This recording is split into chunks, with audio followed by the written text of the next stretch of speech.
السلام علیکم ورحمۃ اللہ وبرکاتہ نحمده ونصلي على رسوله الكريم اما بعد فاعوذ باللہ من الشیطان الرجیم بسم اللہ الرحمن الرحیم۔ ناظرین کرام، آج کا ہمارا یہ سیشن تخلیق کائنات کے حوالے سے ہے۔ آج میں آپ کو یہ بتاؤں گی کہ زمین و آسمان کی تخلیق سے پہلے کیا تھا، اللہ تعالیٰ کا عرش کہاں تھا، اللہ تعالیٰ نے زمین و آسمان، درختوں اور پہاڑوں کو کتنے دنوں میں تخلیق کیا، کون سی چیز کس دن تخلیق کی، اور سب سے پہلے کون سی چیز تخلیق کی گئی، فرشتوں، جنوں، انسانوں کو کس کس چیز سے تخلیق کیا، جن و انس کی تخلیق کا مقصد کیا تھا، اور ابلیس کون تھا۔ آئیے ان تمام سوالات کے جوابات قرآن و حدیث سے جانتے ہیں۔ چنانچہ قرآن مجید میں اللہ کا فرمان ہے، اللہ خالق کل شیء، اللہ ہی تمام چیزوں کا خالق ہے۔ ایک اور مقام پر فرمایا، اللہ الذی خلق السماوات والارض وما بینہما فی ستۃ ایام ثم استوى علی العرش۔ اللہ نے زمین و آسمان اور جو کچھ ان کے مابین ہے 6 دنوں میں تخلیق کیا اور پھر عرش پر مستوی ہو گیا۔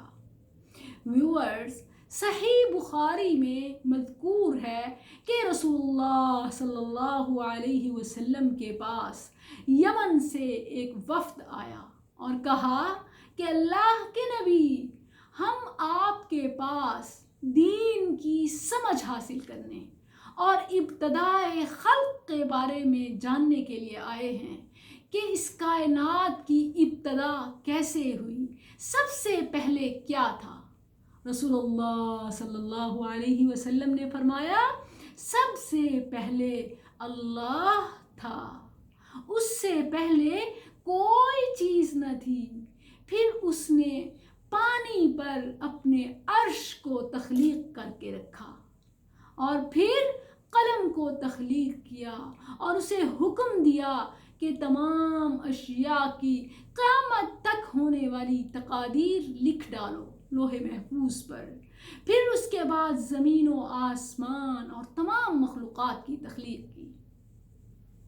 امام احمد، امام ترمذی، امام ابو داود اور بہت سارے محدثین رحمہم اللہ نے سیدنا عبادہ بن صامت رضی اللہ عنہ سے نقل کیا ہے، وہ فرماتے ہیں کہ میں نے رسول اللہ صلی اللہ علیہ وسلم کو فرماتے سنا، سمعت رسول اللہ صلی اللہ علیہ وسلم یقول، ان اول ما خلق اللہ تبارک وتعالی القلم ثم قال له اكتب فجرى في تلك الساعة بما هو كائن إلى يوم القيامة۔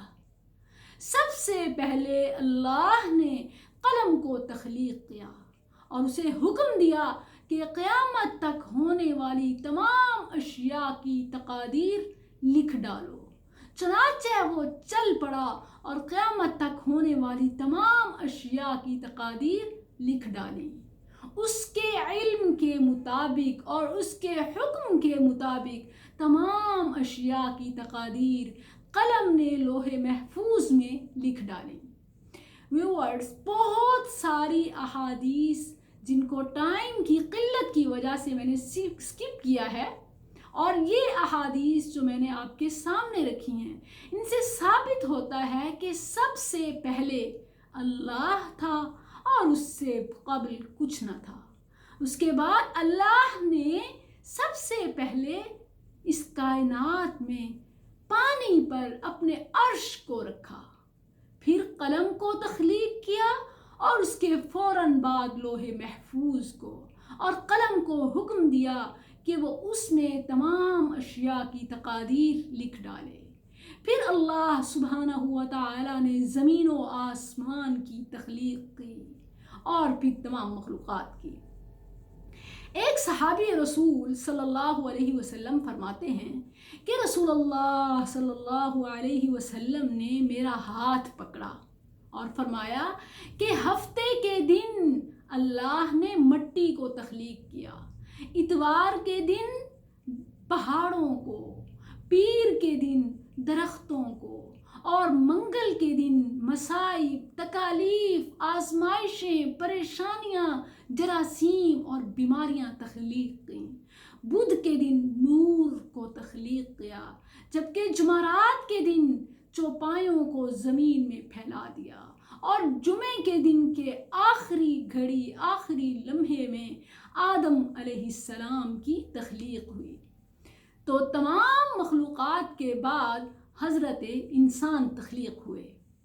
ویورز، سیدنا عبداللہ بن عباس اور سیدنا عبداللہ بن عمرو بن عاص رضوان اللہ علیہم اجمعین نقل کرتے ہیں کہ انسان کی آدم علیہ السلام کی تخلیق سے 2000 سال قبل اللہ نے جنوں کو تخلیق کر کے بالکل اسی طرح زمین پر پھیلا دیا جس طرح آج ہم ہیں، لیکن وہ فسق و فجور میں بڑھ گئے، قتل و غارت عام ہو گئی، ناحق خون بہانے لگے، فساد فی الارض ہو گیا، تو اللہ نے فرشتوں کو بھیجا کہ ان کو یہاں سے نکالا جائے۔ چنانچہ ان فرشتوں نے جنوں کے ساتھ خوب مارکہ آرائی کی اور انہیں سمندروں کے جزیروں کی طرف نکال دیا، زمین سے آؤٹ کر دیا۔ وہ وہاں رہنے پر مجبور ہوئے، چنانچہ آج ابھی تک اور قیامت تک ان کا وہی مسکن ہے۔ جنوں کی تخلیق آگ سے ہوئی، فرشتوں کو نور سے اور آدم کو مٹی سے پیدا کیا، جیسے قرآن مجید میں آتا ہے۔ شیطان کا قول نقل کرتے ہوئے ابلیس کا قول، خلقتنی من نار وخلقتہ من طین۔ امید ہے کہ آپ نے کائنات کے راز کو، ابتدائے خلق کو سمجھ لیا ہوگا۔ وآخر دعوانا ان الحمد للہ رب العالمین۔